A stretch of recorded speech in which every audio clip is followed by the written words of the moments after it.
여러분 안녕하십니까? 오늘 외전에서는 본방에서 모셨던 양지열 변호사 모시고 지금 한창 뜨거운 논란이 일고 있는 검수완박. 이제 검수완박은 사실이 아니고 검수 부분 박탈 뭐 하여튼 이렇게 바뀌었는데 조정 네, 검수 축소 검사 수사권 축소 뭐 이렇게 바뀌었지만 하여튼 그 사안에 대해서 자세히 한번 다뤄보겠습니다. 기다리셨습니다. 예. 자, 이 수사 기소 분리의 논란은 참 오랜 역사를 가지고 있는데요. 근데 뭐 참 쉽지 않은, 그만큼 어떻게 보면 거꾸로 보면 이 사안이 첨예하고 또 어떤 측면에서 보면 검찰이 우리나라에 정말 강력한 어떤 힘을 가진 조직이구나. 이 온 나라가 이렇게 들끓을 정도로 오랜 시간 그 개혁 방안과 이런 걸 논의했는데도 이렇게 쉽지 않은 걸 보면은 대단히 어떤 이 검찰이 강력한 조직, 어떤 호불호와 옳고 그름을 떠나서 굉장히 어떤 강한 권한을 가진 조직이구나. 이걸 좀 반증할 수 있는 사안 같습니다. 예, 저도 뭐 100% 전적으로 공감을 하고요. 또 이제 검찰이 이런 문제점에 대해서 검찰이 가지고 있는 여러 가지 문제점에서 문득 든 생각이, 그러니까 정치 검찰이라는 얘기를 많이 했지 않습니까? 정치적으로 행동을 했었고 뭐 정권 바뀔 때 그리고 정권이 끝나갈 때 뭐 항상 다르게 수사했다 이런 얘기 하는데, 그 얘기는 또 뭐냐면 그만큼 검찰을 이용했던 정치인들도 그렇습니다. 정치도 많이 있었고 서로 공생한 거였겠죠. 서로 그렇죠. 공생을 하다 보니까 사실 검찰이 목소리를 그렇게 내더라도 예를 들어서 야당에서 뭐 여당에서 이런 식으로 받지 않으면 이렇게까지 그렇습니다. 크게 일이 안 만들어지거든요. 근데 뭐 너무나 잘 아시겠지만 지금 반대하고 있는 야당의 그런 어떤 인사들 같은 경우도 뭐 권성동 원내대표도 본인이 수사기소 분리하는 법안까지 냈었어요. 하지만 지금 이제 정치적 입장이 달라지니까 갑자기 이제 검찰 쪽의 주장에 힘을 실어주는 이런 일이 있으니까, 그래서 더 이게 도대체 왜 이렇게까지 크게 벌어져야 될 일일까 하는 일들이 이어지는 게 아닌가 싶습니다. 그러니까 검찰이 그만큼 강력한 조직이란 걸 저는 아까 방금도 말씀을 드렸지만 그 어떤 반증 중에 또 하나가 요번에 어떤 합의 과정을 보면 이건 뭐 제가 확인한 건 아니고 추정인데 국회의장이 중재안을 낼 때 야당의 의견을 면밀히 검토하지 않고 낼 수가 없을 겁니다. 왜냐하면 상식적으로 그래 뭐 자기 좋은 대로 내면 받아들일 리도 없고, 야당이 이제 이 민주당의 경우에 자기의 어떤 고향이고 하니까 중재안을 내면 받아들일 가능성이 많은데, 야당의 경우에 야당의 의견을 면밀히 검토하지 않고 중재안을 낸다는 거는 상식적으로는 불가능하게 가까울 겁니다. 그래서 제가 추정하기로는 야당 의원 여러 명의 뭐 의사를 물어보고 법안까지 구체적인 내용도 물어보지 않았을까. 또 권성동 당시 원내대표에게는 아주 구체적으로 물어봤을 겁니다. 아마. 그렇기 때문에 제가 보기에 그 안에 대해서 나중에 합의를 뒤집을 어떤 뭐 명목상의 어떤 그 정당성을 확보하기 대단히 어려운 사안이 맞을 겁니다. 이게 추정하기엔 분명히. 그렇죠. 그렇기 때문에 이제 말씀하신 것처럼 권성동 원내대표도 마치 뭐 언론을 향해서는 본인이 거의 만들어냈던 중재안인 것처럼 그렇게까지 얘기를 하지 않았습니까? 물론 이제 여기에 대한 또 하나의 특수한 상황은 대통령 당선자가 직전 검찰총장이라는 부분도 저는 기여를 분명히 하고 있다라고 봅니다. 왜냐하면 대통령 그 선거 기간의 공약으로서 사실상 검찰을 어떤 법무부의 외청이 아니라 마치 사부처럼, 그러니까 입법행정 사법이 있는데 검찰이라는 부서가 있는 것처럼까지 그렇게 강력하게, 이게 공약의 제목이 사법개혁 아니었거든요. 근데 사법개혁 아닌데 검찰 독립을 얘기했어요. 사실 사법부와 검찰은 다른 겁니다. 어디까지나.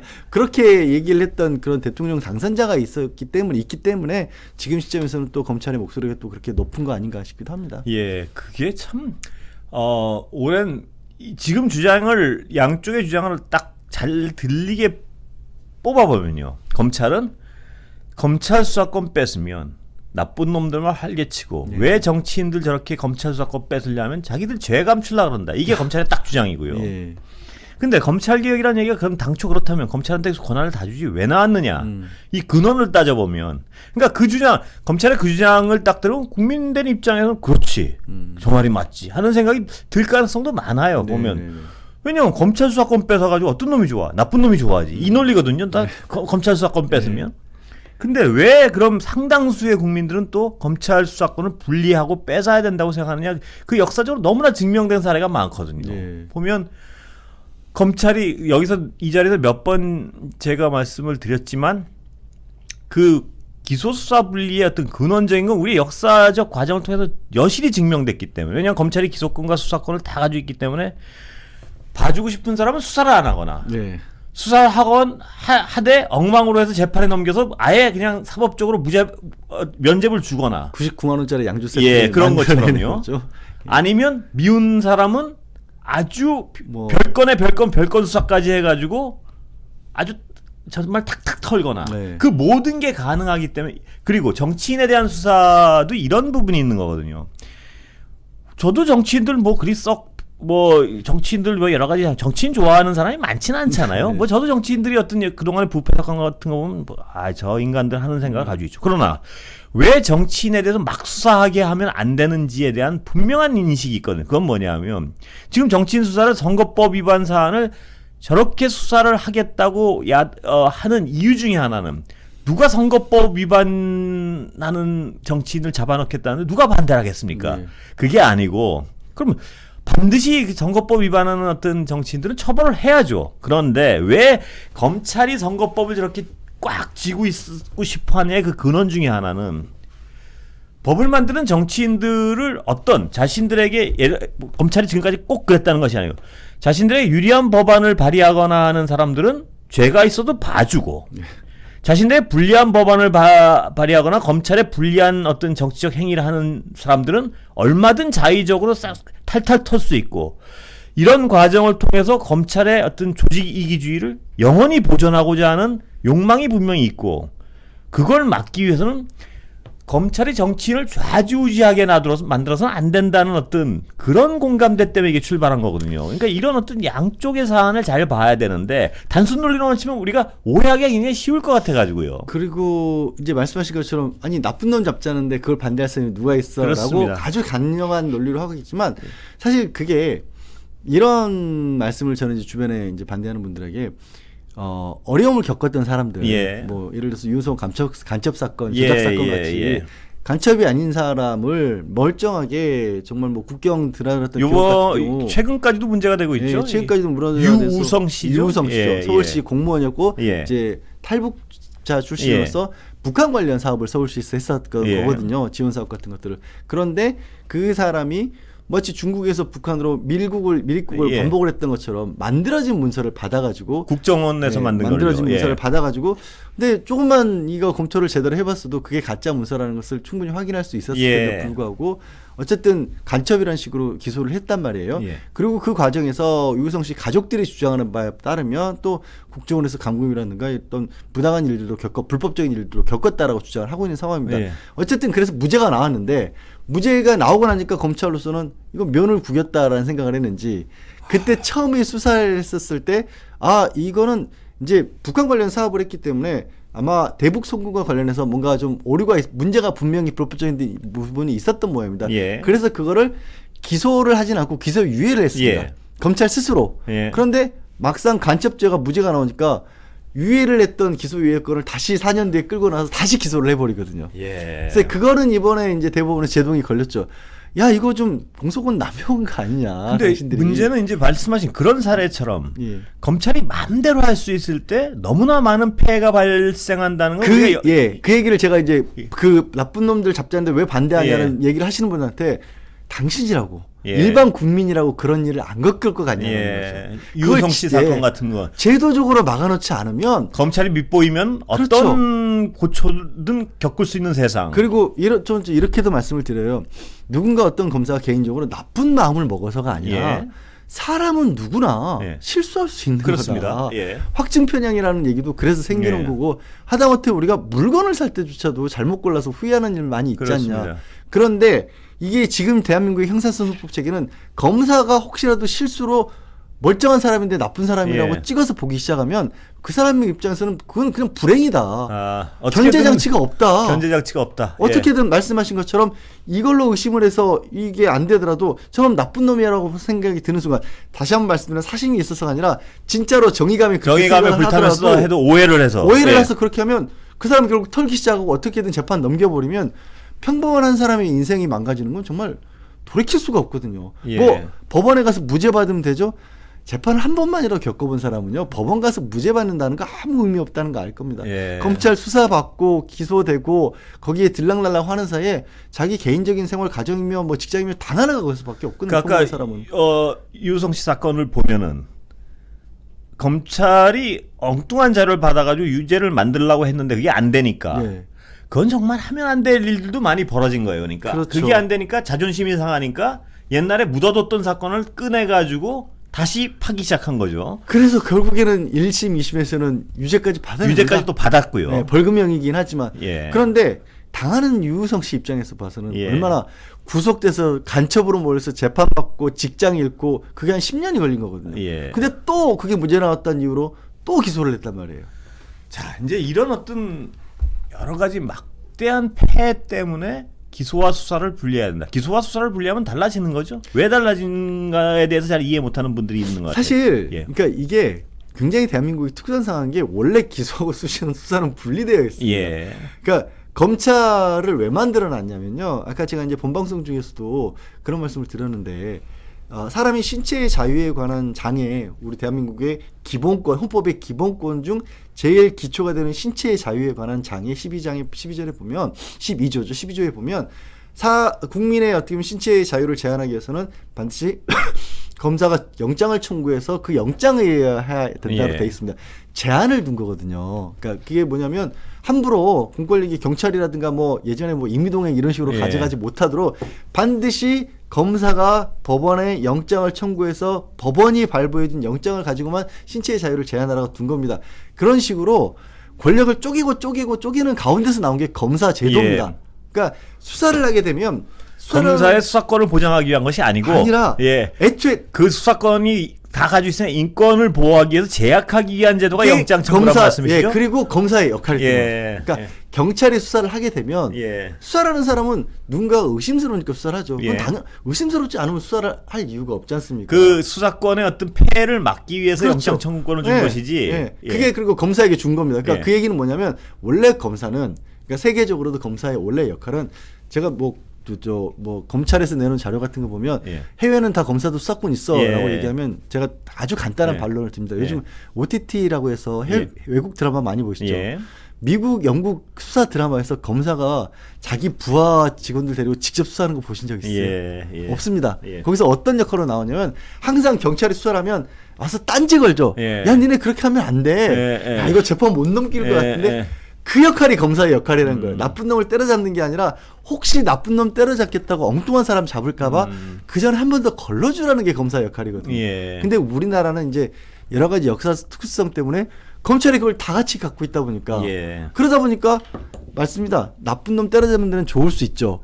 근데 자칫 잘못해서 검사한테 나쁜 놈을 찍히면 예. 억울한 사람 만드는데도 물정한 굉장히 사람들도 다 좋아지는 때려잡히고 있다는 그렇죠. 얘기죠. 그렇게 예. 될 수 있는 혹은 구조라는 거죠. 혹은 나쁜 놈인데 검찰이 봐주고 싶으면 그건 얼마든지 아무리 나쁜 놈도 봐줄 수 있다는 그렇죠. 이거를 막자는 거예요. 그러니까 나쁜 놈 때려잡는 걸 막자는 얘기가 아니고 그 수사 기소의 분리의 근원적인 이유는 나쁜 놈이 수사를 피하는 것도 막겠다는 취지가 있는 거죠. 맞고 억울한 예. 사람들도 그렇죠. 막자. 예. 그런데 이 검찰이 이런 어떤 지적에 대해서는 똑똑한 물론 검찰 저는 그렇게 믿고 있습니다. 뭐냐면 검찰 대다수의 구성원들은 검찰에 진출할 때 나는 사회정의를 실현하겠다는 어떤 깊은 뜻을 가지고 하신 분이 전 대다수라고 아직도 믿고 있습니다. 그런데 왜 검찰 조직 전체가 저렇게 어떤 조직 이기주의에 매몰돼가지고 이상한 일들을 많이 하는 게 보이냐면 그중에 가장 출세하는 검사들은 가장 정치적이고 그런 일들을 많이 했기 때문일 겁니다. 근데 제가 보면 어떤 조직이나 그 조직에서 가장 잘 나가는 사람들이 어떤 길을 걷느냐가 그 조직의 색깔을 결정하거든요. 그걸 롤 모델로 삼고. 그런데 검찰 조직이 왜 수많은 그 진짜 사회정의를 구현하기 위해서 그 진짜 맨날 뭐 서류 더미 쳐다보고 밤새 이런 분들이 왜 욕을 먹냐 하면 검찰 조직에서 그동안 가장 잘 나갔다는 분들이 정치적인 어떤 수사를 하고 자의적인 수사를 하고 이런 행위 그리고 출세하고 이런 걸 보다 보니까 그 밑에 아닌 말로 정말 고생하는 분들은 그 롤 모델을 보면 거기 정서적으로 동화되는 게 조직이거든요. 여러 조직이 있지만 나도 저렇게 해야겠다. 게다가 그 어떤 정서적 동화라고 하는 부분들을 굉장히 유난히 강한 조직이 또 검찰 조직이거든요. 그렇죠. 예. 그러니까 뭐 제도적으로도 법적으로도 검사 동일체란 말이 있는 예. 그리고 검사 동일체란 제도가 보장이 돼 있고 또 어찌 보면 이제 아까 말씀하신 것처럼 상당수 검사분들은 분명히 정의감을 가지고 일을 합니다. 예. 근데 그 정의감이라고 하는 게 본인이 정의감이 자기 확신. 하는 게 자기 확신인데 잘못된 것일 수 있다는 생각들을 못 하는 거죠. 그건 굉장히 큰 문제. 어느 굉장히 조직이나 그러니까 견제받지 않을 때 그 자기 확신은 대단히 위험한 거거든요. 위험한 거거든요. 예. 그리고 아시겠지만 대한민국에서 이제 검찰이 수사권을 가진 건 54년도부터거든요. 예. 이 얘기는 뭐냐면 대한민국 현재 일하는 검사들이 태어나기 전부터도 검사는 수사권을 가지고 있는 조직이었던 예. 겁니다. 그러니까 그 안에서 자신들이 태어나기도 전부터 만들어진 문화 안에서 살아왔기 때문에 이게 잘못됐다라고 생각하기가 어렵죠. 그래서 예. 저는 이제 검찰이 이번에 어떤 검찰 개혁과 관련된 법안이라든가 이런 데 반대 목소리를 내는 것 자체가 이게 어불성설인 게 예. 자기 스스로가 자기가 잘못됐다는 걸 그 안에서 코하는데 어떻게 알겠습니까? 예. 그건 자기 삶을 부정하는 거거든요. 그래서 그거는 제가 무시하지 않은 게 아니라 애초에 사실 검찰의 주장을 심각하게 듣는 것 자체가 구조적으로 안 맞는 얘기가 예. 되는 거예요. 그러니까 저는 여러 가지 어떤 지난 정권에 대한 비판적인 시각도 있고 하지만 문재인 대통령이 마지막에 그 검찰 개혁에 대해서 한 말에 대해서 좀 공감을 하는 편입니다. 뭐냐면 국민을 함부로 예. 거론하요. 무슨 얘기냐면 자신의 이익, 조직의 이익을 얘기하면서 국민을 명분으로 자꾸 끌어들이는 거. 어떤 조직이나 마찬가지고요. 그건 정말 경계해야 될 일 같고. 왜냐하면 국민의 절반이 지금 거의 상당수가 검찰 개혁을 요구하고 있는데 자신의 어떤 방향에 맞는 얘기를 할 때 국민을 끌어들이는 행위는 참 그 안에는 예. 제가 봤을 때는 또 어떤 묘한 엘리트 의식이라고 해야 될까요? 그러니까 우리가 나서서 이 어떻게 보면은 뭐 범죄를 예방을 하고 어떤 국가의 틀을 유지하는 일을 하지 않으면 국민들 큰일 나라는 의식이 들어가 있는 겁니다. 그래서 그게 또 어찌 보면 제 입장에서 봤을 때는 좀 거부감이 드는 그런 의식이기도 하거든요. 그게 정의감으로도 이어지지만 그게 엘리트의식으로도 이어지는 거거든요. 그 정의감 부분이 바로 또 그건데 그 지금 엘리트의식이란 게 가장 불편한 것은 그 문재인 대통령 그 발언 중에 정의를 독점한다는 그게 무슨 얘기냐면 내가 정의라고 생각하면 정의라고 생각하는 그 착각. 우리가 아니면 큰일 난다라는. 큰일 난다. 그리고 내가 판단하면 그것이 정의다. 나는 오류가 없다는 이 검찰 조직은 그러니까 어느 조직이나 자신의 조직이 오류가 없다는 생각을 하기 시작하면 왜냐하면 근데 선출직은 좀 다른 것이 선출직은 오류가 있으면 선거에서 쫓겨나거든요. 네. 근데 임명직이 어떤 견제받지 않은 권력을 누리겠다는 얘기는 정말 위험한 얘기거든요. 그거는. 그러니까 지금 예를 들어서 그런 겁니다. 검찰 같은 경우에 준사법기관이라는 표현을 많이 쓰지 않습니까? 근데 준사법기관이라는 그런 제도적인 건 없습니다. 그러니까 사법기관에 대해서 독립을 보장해줘도 되는 이유는 아까 말씀하신 거 이어서 보면 임명직인데도 불구하고 사법기관에 대해서 독립을 보장해주는 게 가능한 이유는 사법기관은 주체적으로 나서서 뭔가를 하는 게 아니라 검찰이나 변호인이나 아니면 원고와 피고로 민사 간의 분쟁이 있었을 때 양쪽의 주장을 듣고 가운데서 판단하는 자리이기 때문에 독립을 시켜줘도 됩니다. 그런데 검찰은 그럼 왜 법무부의 외청으로 둬서 행정부 산하에 두냐면 국가마다 형사 정책이 만들어질 때도 있고요. 뭐 예를 들어서 어떤 범죄를 중범죄로 하기도 하고 약하게 하기도 하고 어떤 부분에 특히 현재 부패 지수가 기업 쪽이 높아 하면 국가 정책적으로 그쪽을 강화해서 수사를 하기도 하고 그러니까 말씀하신 선출직에 의한 국가 권력에 의해서 이거는 어느 정도 나쁜 의미가 아니라 정책적으로 움직여야 되는 부분이 임명직의 검찰인 겁니다. 그렇기 때문에 독립시키지 않고 법무부에 두고 있는 거거든요. 근데 그거를 준사법기관이라는 이름으로 판단기관이 돼버린 거예요. 판단을 하면서 동시에 칼자루를 쥐고 있겠다는 얘기인데. 그러니까 이게 그러면 사법부의 의미가 그러면 제가 말씀드린 것처럼 찍히면 그냥 죽는 게 되는 거죠. 그래서 모든 권력을 가지고 있게. 그런데 저는 검찰이 이번에 어떤 대응하는 방식을 봐도 저런 게 있는 것 같아요. 예를 들면 수사권 뺏어야 된다 이런 얘기. 별건 수사는 못하게 해야 된다 이러면 N번방 봐라. N번방 우리 그 별건 수사 못했으면 이거 못 밝혀내는 얘기다. 이런 식의 논리예요. 근데 적어도 제가 보기에 그동안의 별건 수사의 폐해 같은 거는 정말 오랜 역사를 통해서 검찰이 입맛대로 별건 수사를 하고 털이식 수사를 하고 해가지고 어떤 그 사례에 대해서는 정말 그러기 때문에 검찰 개혁의 어떤 출발이 된 지점도 있는데 근데 저는 잘 이해하는 게 검찰이 그럼 그런 주장을 하려면 그동안의 별건 수사에 이런 문제가 있었고 이러이러한 문제에 대해서 우린 이런 제어 장치를 생각하는데 이것도 못하게만 안 된다가 돼야 되지. 별건 수사가 반드시 있어야 된다는 식으로 얘기하는 건 정말 약간 저는 정말 어떤 답이 없는 부분이구나. 저 부분은. 사실 뭐 별건 수사도 그렇고 이제 대표적인 사례 최근에 이제 끝까지 이제 무죄가 결국 나와버리고 예. 김학의 전 법무부 차관 같은 경우도 김학의 전 온- 자기 밥사기 온 국민이 봤었을 때, 저 사람은 범죄가 분명히 맞는데 검찰이 라고 아니라 했던- 그러면 아닌 거죠. 아닌 게 돼버렸잖아요. 예. 결국에는. 그리고 최근에 이제 수사권 조정과 관련해서 경찰보다 우리가 수사를 더 잘했어요라고 하면서 예. 질고 있는 사례들을 봐도 내막을 들여다보면 별로 그렇지도 않은 거거든요. 예, 대표적으로 그렇습니까? 지금 예. 이은혜 그 계곡살인 사건 같은 예. 경우도 검찰에서 검찰이 다시 들여다봤기 때문에 이게 사건화된 거야. 그렇지 않아요. 네. 그러니까 경찰이 처음에는 의정부 쪽에서는 무혐의 처분을 했다가 나중에 일산 쪽에서 경찰이 다시 수사를 시작을 했던 예. 부분이거든요. 좀 전에 N번방도 말씀하셨지만 그 N번방 폭로한 불꽃이라는 대학생 기자단이었습니다. 예. 지금 민주당의 공동비상대책위원장으로 가 있지 않습니까? 예. 거기 출신이. 그래서 막상 예를 든 걸 봐도 맞는 예들도 없습니다. 예. 그리고 지금 아까 뭐 여러 번 크게 정말로 뭐 6대 범죄의 수사권을 축소시킬 경우에 큰 어떻게 보면 뭐 문제가 일어날 것 같아 하지만 국민들 민생과 관련된 부분에 있어서는 현재도 경찰이 다 하고 있단 있거든요. 말씀이시죠? 예. 6대 범죄 역시도 경찰이 더 많은 역할을 하고 있습니다. 특수부로 하는 것도 그러니까 이 검찰의 수사 중에 수사권을 가진 부분에 실제로 문제가 됐던 부분들은 경찰에서 발생한 사건을 인지해서 수사를 하다가 나중에 수사지휘를 해서 문제가 사건들은 별로가 없었고 예. 아시다시피 뭐 대표적으로 특수부처럼 뭐 고위직이 됐던 경제 쪽이 됐던 이렇게 딱 찍어서 수사를 할 수 있었던 그런 팀들이 있지 않습니까? 예. 그쪽이 문제가 됐었던 거거든요. 근데 예. 국민들의 직접적인 민생하고 얼마나 연관들이 있었죠? 그런 부분들이. 그리고 지금 말씀하셨고 저도 아까 그 부분이에요. 그러니까 검찰이 정말 어떤 기득권을 놓치고 싶지 않는 것이지 하는 생각이 드는 것은 그 아까도 수탁이지만 이런 그 검찰이 기소와 수사권을 가지고 있음으로써 발생하는 폐해에 대해서 그렇게 오랜 시간 동안 얘기를 해왔는데 그러면 이걸 반대할 때는 말입니다.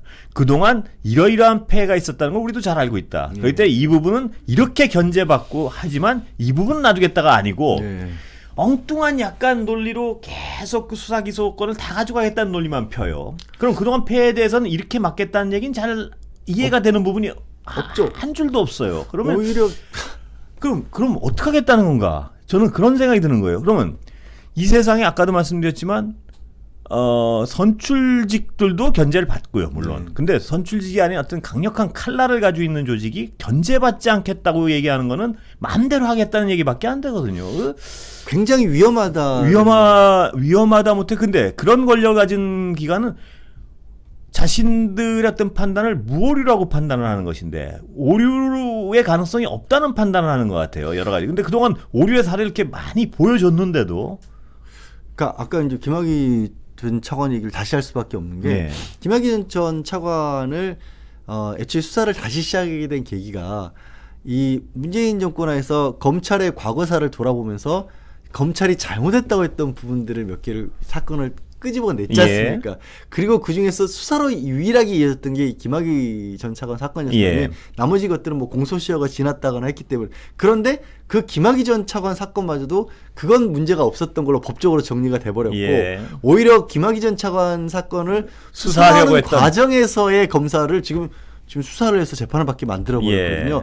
그래서 이게 뭐가 문제가 되냐면 이게 저도 법조인이지만 법조인들의 안 좋은 어떤 습성이라도 속성 중에 하나가 무죄와 유죄냐에 따라서 모든 것이 오류냐 무오류냐가 되는 것처럼 그렇게 착각하게 만드는 경향들이 있어요.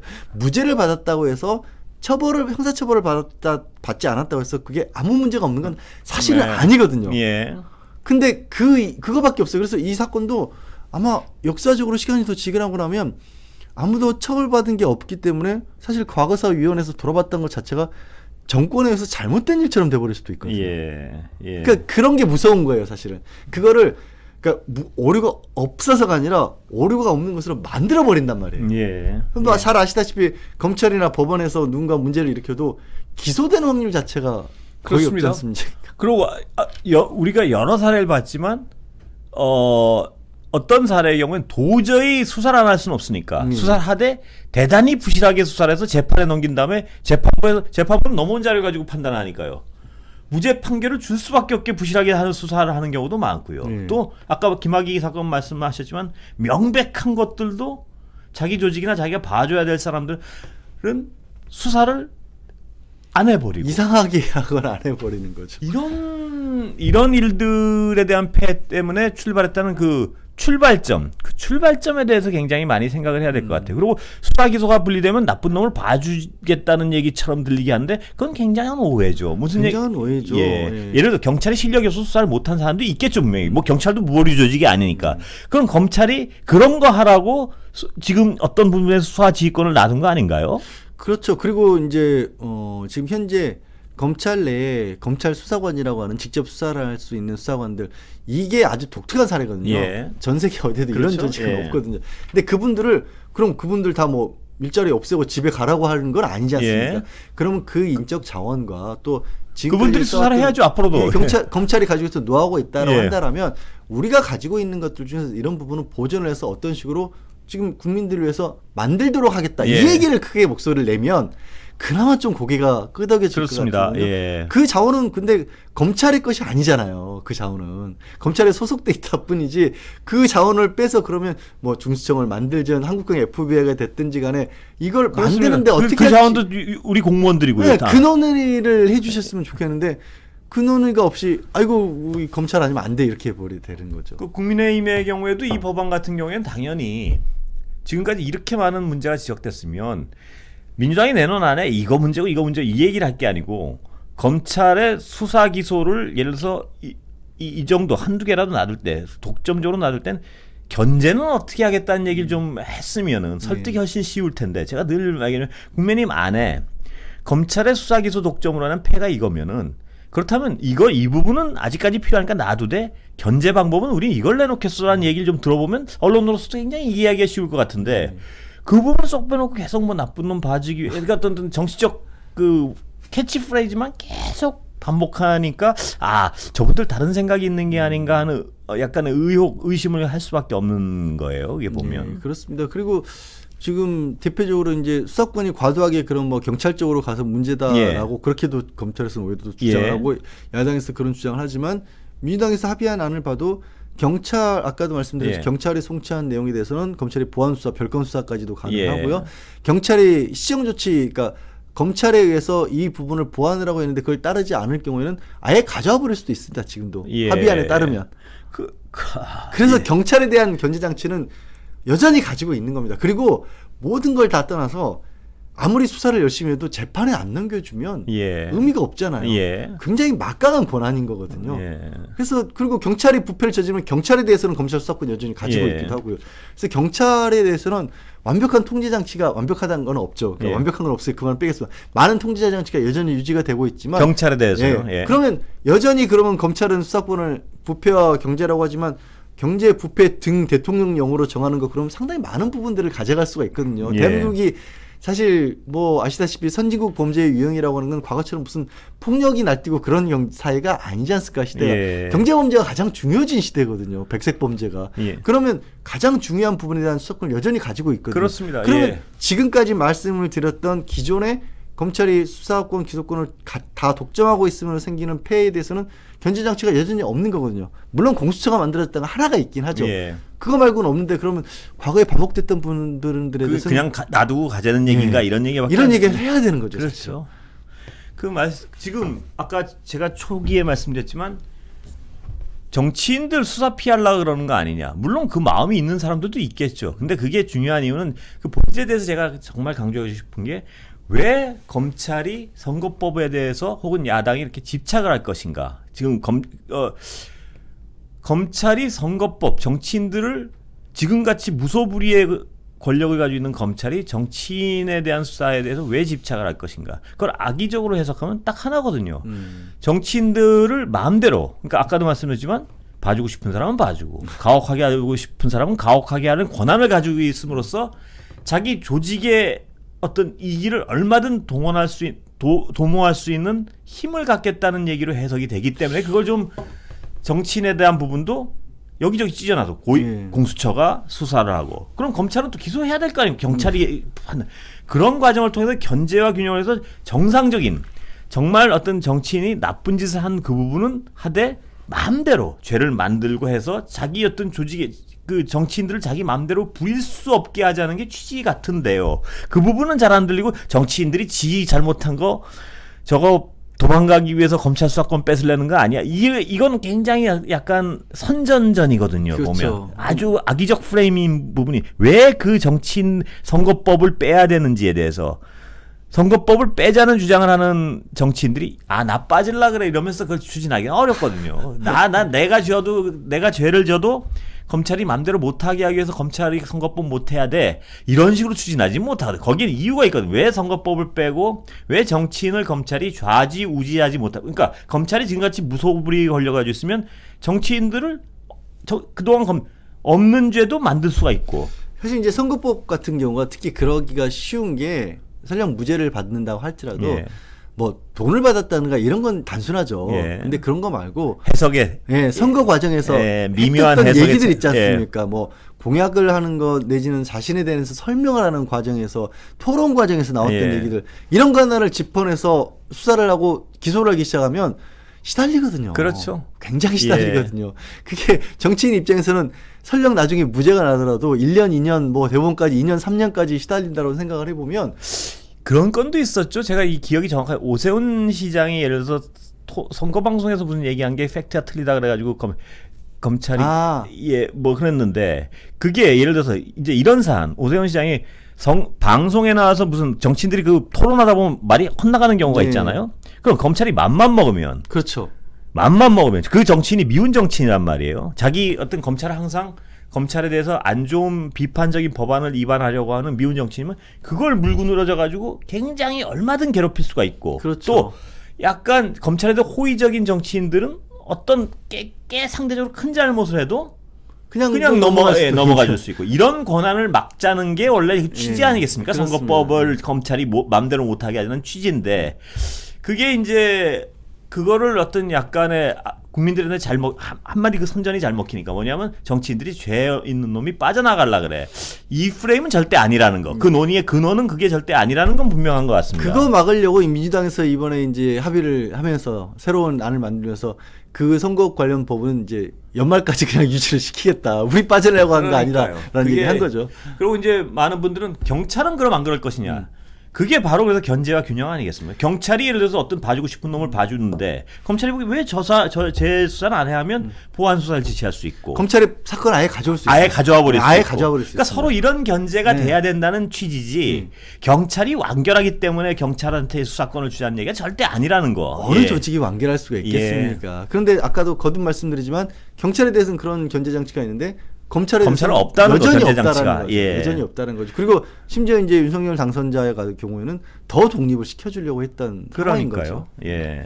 어떤 조직이건 칼을 가진 조직은 특히나 견제 장치가 많아서 누구를 쓸데없이 괴롭힌다든가 아니면 누굴 자기 이쁘다고 봐준다든가. 그러니까 이게 수사 기소권 분리는 아까도 강조했지만 이 수사 나쁜 놈 못 잡아들이는 게 아니고 거꾸로 보면 나쁜 짓 하고 빠져나가는 놈을 못 빠져나게 하는 역할을 할 수 있는 거 아니겠습니까? 그러니까 서로 경제장치, 권력을 가진 기관들은 국민들 입장에서는 권력기관이 불편하면 불편할수록 좋은 거거든요. 그렇죠. 권력기관들끼리 자기들끼리 싸우면 싸울수록 국민들 입장에서 좋은 겁니다. 그래서 누군가 하나 예를 들어서 검찰이 내지는 경찰이 저 사람 봐주려고 한다라 싶으면 다른 권력기관이 들어서 그렇습니다. 이 사람들을 견제하고 처벌하고 서로에 있어서도 김학의 같은 사건이 발생하지 않으려면 김학의 같은 사건이 발생하는 건 우리끼리 봐주면 세상에 묻힌다는 또 확신이 있기 이전에 저런 일을 절대 못하지 않겠습니까? 그런데 그게 안 발생하려면 공수처도 들여다보고 있고 경찰도 들여다보고 있고 또 서로가 검찰은 공수처를 들여다볼 수 있고 경찰을 이러다 보면 그게 정상화되는 과정이거든요. 정확히. 그게 국민들 입장에서 봤을 때는 오히려 피해가 막아질 수 있는 거죠. 누군가 나쁜 짓을 하고 한쪽이 어떻게 보면 빠져나갈 수 있는 방법이 없어지는 거죠. 제가 늘 여기서 몇 번 우리 양 변호사님도 기자 생활을 잠깐 해보셨지만 제가 여기서 늘 말씀드리는 게 지금도 물론 기자들이 뭐 기레기 뭐 이런 소리도 듣고 하는 어떤 현실이 있다는 건 분명히 인정을 하면서도 과거 20몇 년 전에 제가 처음 들어왔을 때 그 기자들이 무소불위의 권력을 휘두를 때가 있었거든요. 뭐냐 하면 기자들이 안 쓰면 사건화가 안 되니까요. 네. 그러니까 정말 많은 특혜를 받는 그 행위도 봤고 그때. 근데 그게 급속도로 없어진 걸 제가 목격한 건 언제였냐면 인터넷이 네. 시작되고 나서였거든요. 뭐냐 하면 주요 메이저 언론사들이 보도를 안 해도 인터넷에 문제가 거론되기 시작하면 걷잡을 수 없다는 걸 한두 번 보니까 네. 메이저 언론사들 중에도 어떤 일이 발생해서 그걸 묻으려는 생각을 전혀 못하게 된 이유가 그래도 이 어떤 언론이 굉장히 지금도 뭐 욕을 많이 먹고 있다는 건 분명히 자각하고 있지만 언론이 완전히 달라지게 된 계기는 바로 그런 권력의 분산이었거든요. 제가 분명히 진단하는 그 사안은 그때 당시 인터넷이 발달하지 않았으면 제도적으로 그러니까 알 권리를 독점하지 않았으면은 지금도 인터넷이 없다면 그 당시에는 뭐 부끄러운 얘기지만 예를 들어서 기자들 음주운전하고 하는 건 뭐 그냥 뭐 빠져나가는 경우도 많았고 한 30년 전에는 제가 근데 그런 게 왜 못하게 되느냐? 네.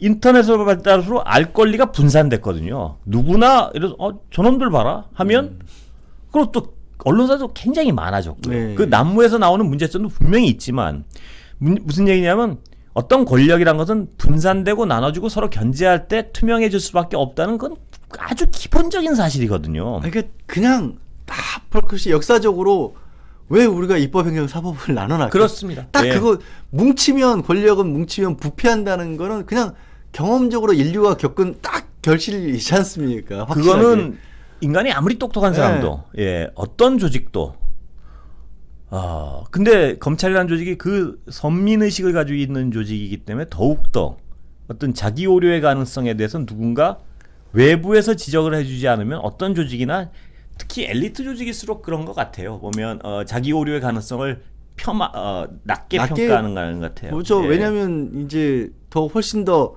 뭐 공부도 많이 했고 더 많이 알고 그렇습니다. 더 똑똑하다라고 생각하기 쉽기 때문에 내 주장이 옳다라는 확신이 있고 확신이 생기는 거고 또 뭐 저는 이제 그런 얘기도 가끔 이제 그 고위공직에 있었던 분들이 바로 정치권에 뛰어드는 거를 저는 개인적으로 반대를 하고 특히 법조인들에 대해서는 굉장히 목소리를 이제 아예 저분 발언은 제발 안 했으면 좋겠다는 얘기를 하는 이유가 개인적으로도 견제를 평생 동안 못 받는 그렇습니다. 안 받아보는 사람들이거든요. 누가 그 앞에서 싫다는 소리, 당신이 틀렸다는 얘기를 거의 안 들어보고 평생을 살다가 갑작스럽게 사회로 나오다 보면 자기 주장이 틀릴 수 있다, 자기 판단이 틀릴 수 있다는 생각을 못 해요.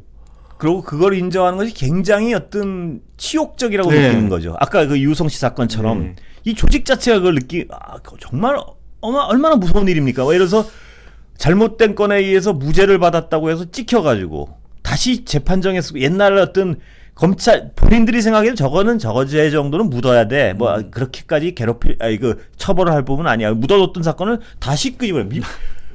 그러니까 이런 일들이 그런데 그런 피해자는 누구나 될 수 있다는 거예요. 그게 중요하죠. 예. 그러니까 이게 국민들이 일반적으로 착각하기 쉬운 게 그거야 뭐 진짜 나쁜 짓을 뭐 어떻게든 나쁜 짓을 했으니까 뭐가 됐든지 간에 나쁜 짓을 했으니까 걸렸을 것이고 나쁜 짓 안 하고 사는 사람들 같은 경우야 그럴 일이 없겠지라는 착각을 하기가 쉽다라는 겁니다. 사람은요 엉뚱하게 억울한 일을 겪을 수 있습니다. 분명히 엉뚱하게. 그러니까 자기가 진짜 잘못을 저지르지 않았다고 할지라도 그래서 그 억울한 사람을 사실은 막자고 억울한 일이 벌어진 걸 막자고 뭐 변호사 제도도 두고 있고 아까 말씀드렸듯이 기소수사도 분리해서 애초에 검사라는 역할은 그 억울한 일을 막고자 하는 일이었던 거예요. 그렇습니다. 형사사법책이 왜 재판을 하겠습니까? 우리 감정적으로도 뭐 아까도 잠깐 얘기 나왔던 계곡살인 사건 이은혜 이런 사건 같은 경우도 감정으로 따지면 정말 뭐 극형에 처하고 싶은 그렇잖아요. 근데 그렇게 안 하고 다 절차를 두고 재판을 하고 하는 이유가 혹시 억울한 사람이 있을까봐 하는 거거든요.